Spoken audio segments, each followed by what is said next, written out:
The PlayStation is a system that's pretty much universally acclaimed.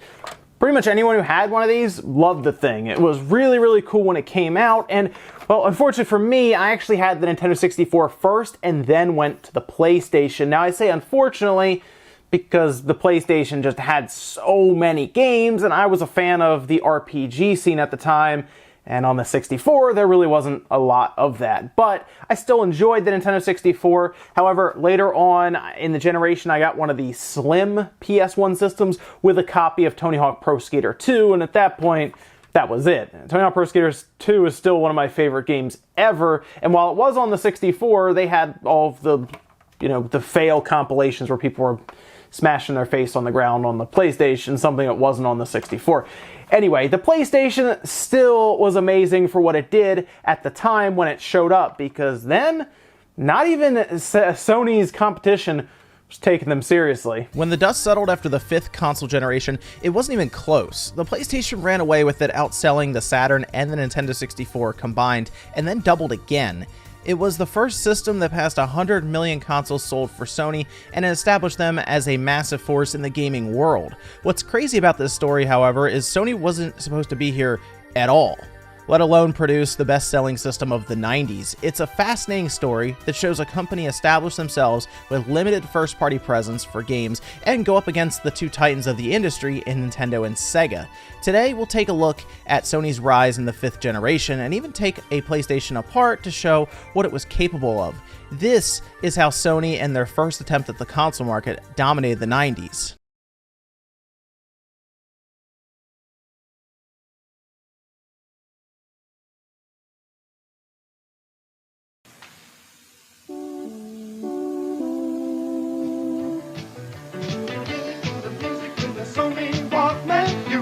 When you heard Sony during the 90s, you would think about a couple of things: the Walkman, CD players, TVs, and cameras. It wasn't until later in the decade that we would think of them as a game console manufacturer. In 1991, Sony was actually set to work with Nintendo for a CD add-on to be used with the Super Nintendo. It seemed obvious Nintendo knew they had to compete with the Sega and their CD attachment. Sony was the obvious choice to help make a CD unit with their experience in multimedia. Sony announced this partnership at CES 1991, revealing their CD-based system that they were making with Nintendo called the PlayStation. That's with a space between play and station. Nintendo, however, had other plans, and the following day took the stage announcing a partnership with Philips, instead turning their back on Sony to create the CDI and those terrible Zelda games that everyone makes fun of online now. In Japanese culture, honor is much more important than most places, and this was viewed as a massive backstabbing. Ultimately, this would end up being Nintendo's greatest mistake. At this point, Sony was left at a crossroads. Do they move on and scrap the project they spent time creating, or do they continue on without Nintendo and create their own game console? We all know what happened here, and for Sony, it was on. There had been a lot of questions around why Nintendo would turn their back on Sony seemingly out of nowhere, and after decades, we have a solid answer as to why this happened, and it comes down to one thing: Nintendo did not like what the deal could produce. The deal between Sony and Nintendo went like this. Sony would produce units that would attach to the Super Nintendo and play CDs. Any games that were put on a disc that was created by Sony, called the Super Disc, would pay royalties to Sony. Furthermore, Sony would be allowed to create their own standalone system that could play these discs, allowing them to slowly enter the gaming market with minimal risk. Nintendo, of course, started to put two and two together, realizing that this route would wind up with another competitor in the console space, and they cut Sony loose. Recently, we even had a chance to see a prototype Nintendo PlayStation when one showed up on Reddit after a person found it in their attic. They even had Ben Heck work on it, and he managed to fix the system, giving us our first look at what could have been. Unfortunately for Nintendo, Ken Kutaragi wanted to get Sony into the console business any way possible, and this move by Nintendo only made the Sony president mad, and Kutaragi was given the green light to crush Nintendo.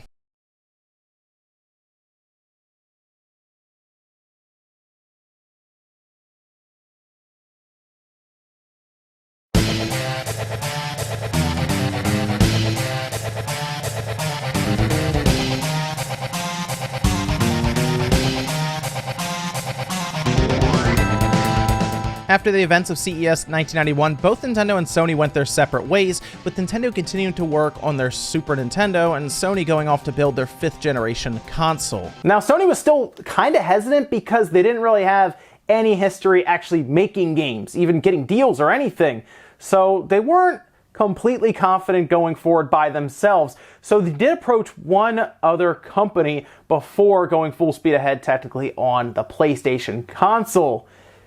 That was Sega. That's right. After the deal with Nintendo fell apart, Sony actually approached Sega about possibly creating a system together to get back at that stupid Nintendo company. In an interview with MCV, Tom Kalinske, who was the CEO at the time of Sega of America, was quoted recalling the events of Sony approaching them. Sony came to us after they had been rebuffed by Nintendo. They had wanted Nintendo to use some technology that they had, and Nintendo instead chose to work with Philips. That really annoyed Sony. Olaf Olafsson, who's Sony Electronic Publishing president, and Mickey Scholoff, who's president of Sony America, came to my office and said, "Tom, we really don't like Nintendo, and you don't like Nintendo. We have this little studio down in Santa Monica that was ImageSoft at the time, working on video games. We don't know what to do with it. We'd like Sega's help in training our guys, and we think the optical disc will be the best format." Tom ended up agreeing with them and took the proposal to the Sega board of directors. To Tom, this sounded great. Sega and Sony working together, battling against the big giant Nintendo. They're going to work using optical discs and come together to create one of the best systems ever. Yeah, they vetoed it, killing the deal pretty much straight up. It was never going to happen because,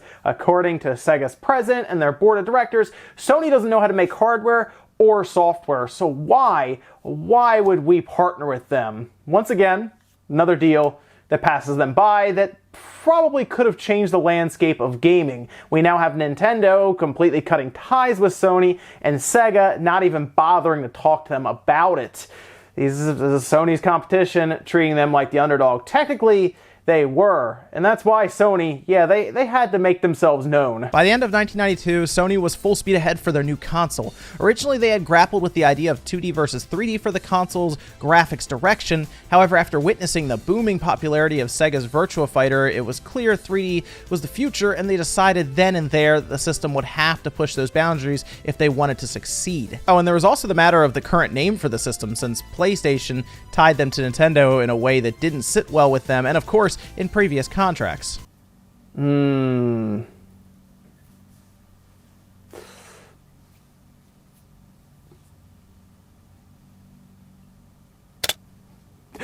was still the question of game development, which was something Sony had no real experience in at all. Going up against Sega and Nintendo was going to be hard to do, considering their storied franchises, and Sony knew it. The plan here was to go to as many third-party companies as possible to get games on the system, as Sony started to cultivate their own first-party lineup. And that's why this thing was so bad. The first-party lineup during its launch period was not great. They had Ridge Racer and they had Battle Arena Toshinden to show off the 3D visuals, but Battle Arena Toshinden also became a Sega Saturn game later, so Ridge Racer was kind of it. That's why this was so poor. They didn't really have a lot of first-party stuff at all to pull from. It was all third-party, and licensing and stuff for these little plug-and-play consoles, I guess they're pretty expensive. Sony also made their first move for first party after they purchased a development studio by the name of Psygnosis, who they renamed to Sony Interactive Entertainment to start building a first party lineup. The pieces were all starting to fall into place for Sony, but they still had to contend with their competitors who were also knee-deep in development of their own consoles. Now, Nintendo was still a ways off from introducing their Nintendo 64 system in any meaningful way, but Sega was ready to announce a price and release date for their Saturn console. This was something Sony had anticipated masterfully and led to one of the greatest E3 announcements ever. What you're about to see is Sony's Olaf Olafsson take the stage at E3 1995, immediately following Sega's announcement for a $400 Saturn. $299.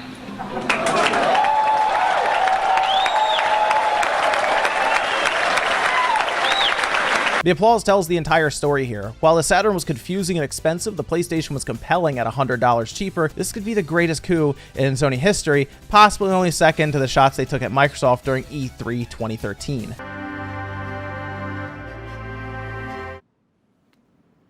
Thanks.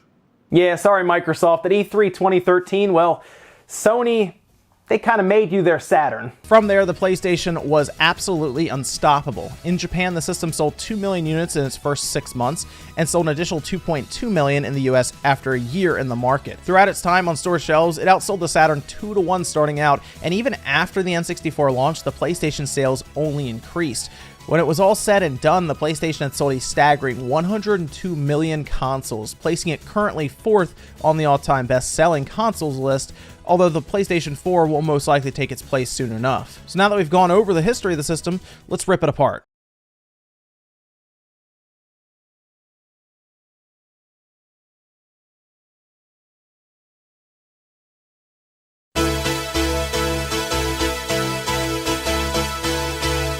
The PlayStation was always a very basic looking console to me. It's all gray and a few bits of color thrown in here and there, and has a very boxy look to it. While the Saturn was similar, it had a few things that changed up the design, like say a window on the CD lid. The PlayStation, on the other hand, played it very minimalistic for its initial release.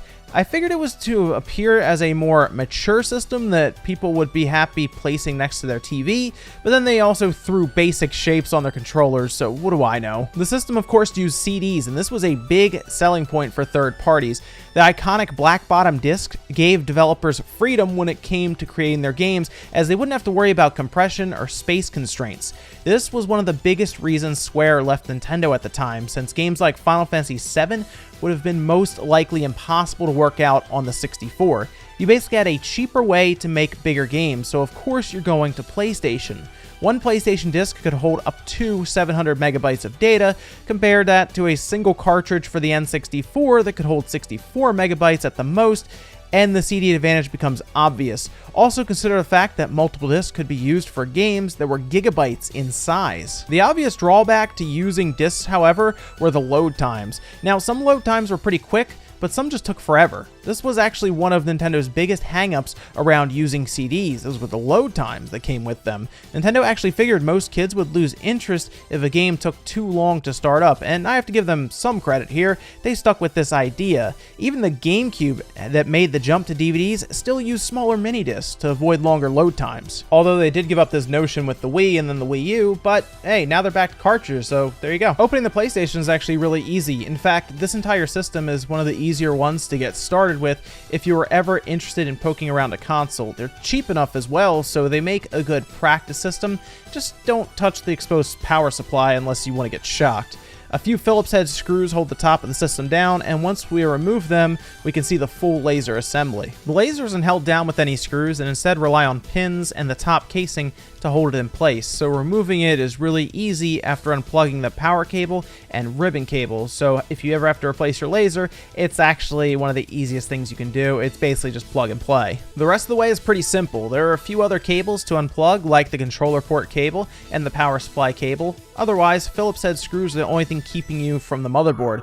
Once again, though, you see that power supply on the left side. Don't touch it unless you want to get shocked. Now, with the motherboard out, you should be able to see that there is a metal shielding covering all of the chips on top. This is something you may have to deal with depending on the system you're opening. Most handhelds and cell phones currently will do this with metal shielding, and home consoles are less common to have this.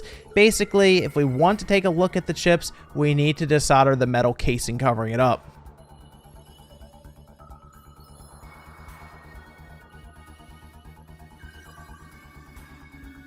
Now, if there's anything we have learned from each console generation, it's that very rarely does the most powerful console sell the most units. The PlayStation was once again another example of this very thing. See, compared to both the Nintendo 64 and Sega Saturn, the PlayStation is the weakest system from a raw power perspective. There are some arguments that can be made when it comes to some 3D techniques, but for the most part, both the Saturn and N64 are just stronger systems. The PlayStation, however, did do something right that the others did not. They made it easy to create games for the platform. This started first and foremost with the hardware. To start off, the CPU was a RISC-based MIPS R3000 clocked at 33 MHz paired with 2 megabytes of DRAM. The GPU was dubbed Geometry Transfer Engine and was able to push 180,000 polygons per second, and it was paired with 1 megabyte of dedicated video RAM. One interesting thing about the PS1 was the use of a built-in video compression unit called MDEC, or PlayStation Motion Decoder. This was actually built directly into the CPU and would work to decode compressed video files in JPEG format, producing higher quality full motion video than the competitors. If you've ever noticed that the PlayStation put out better quality for cutscenes in games, this is the reason why. Now, it was mentioned that the PlayStation was easier to develop for, and this is mostly true because both the Saturn and Nintendo 64 seem to overcomplicate things probably in an attempt to innovate and reinvent the wheel for no real reason. The worst offender was by far the Sega Saturn, which housed 8 processors for some reason, and even packed 2 CPU cores that could be used when creating games. The only issue is many developers would get frustrated creating games for the machine due to the complicated nature of telling the system what to do and when. It was a system that was incredibly flexible, but required what was essentially micromanaging for standard tasks. For anyone out there who programs for a living, I'll give it to you straight. The PS1 used C for programming, while the Saturn had to use assembly to get the most out of it. There was also the issue of the Saturn's way of rendering polygons. Sega decided to render polygons on screen using quadrilaterals instead of triangles. Triangles were the standard that most developers were used to, mostly because it's a shape that is drawn with the least amount of points, making it more flexible. This was another big hang-up for developers, whether it was working to port a game or just outright develop for the system, once again pushing the industry towards the PlayStation. The Nintendo 64's biggest weakness when compared to the PS1 was the use of cartridges, as we discussed earlier. If something from a hardware level had to be picked out, however, it would be the unified memory used for the N64. The PS1 used separate pools of memory for the GPU and the CPU on the board, while the N64 used one large pool of memory for everything to access. The big problem here is the latency was high, making it take longer for the processors to get the data they needed. The developers would work around this issue, however, and for the most part, the N64 was just a more powerful system, making everyone wonder what would have happened if it used CDs instead of cartridges. The PlayStation's entry into the gaming market is a fascinating one. Kudaragi's design of the PlayStation being affordable yet capable, while Sony targeted third-party development, was a mix that worked to make their system the default for developers and gamers. Sony did a lot to get these studios on board, whether it was updating toolsets they provided regularly or even giving direct developing support to these third parties. Sony had a clear goal to get bigger support without having to provide it themselves from the start. As for myself, I have tons of fond memories of the PS1, as I'm sure most of you do as well. It had one of the best RPG lineups ever, and it reminds me of a time when developers took more chances with games and ideas. Maybe it's nostalgia, or maybe it's me wanting that creativity in games to come back, but the end of this generation, going into the 6th generation, is considered by many to be the golden age of gaming, and after looking back on this time period to make this video, I have to agree. One thing's for sure, when it comes to new companies entering the gaming market, it's a rare occurrence. What Sony did in the 90s to grab market dominance immediately really is an amazing event and shouldn't be understated. Even today, large companies like Google are attempting to bring game streaming to the masses and attempt an entry into the gaming market controlled by Nintendo, Microsoft, and Sony. Google is receiving similar skepticism that Sony saw with their PlayStation, so I guess you never know what could happen after it launches. And now, as we approach the end of the PS4 generation, Sony should be mindful of how they conquered the industry decades ago as they introduced the PS5. I would like to think the PS4 actually pulled a lot from the PS1 with its compelling price and easier to develop for hardware compared to the Xbox One. The PS1 was a success story, yes, but it's also a roadmap for success, and it's one that should never be forgotten.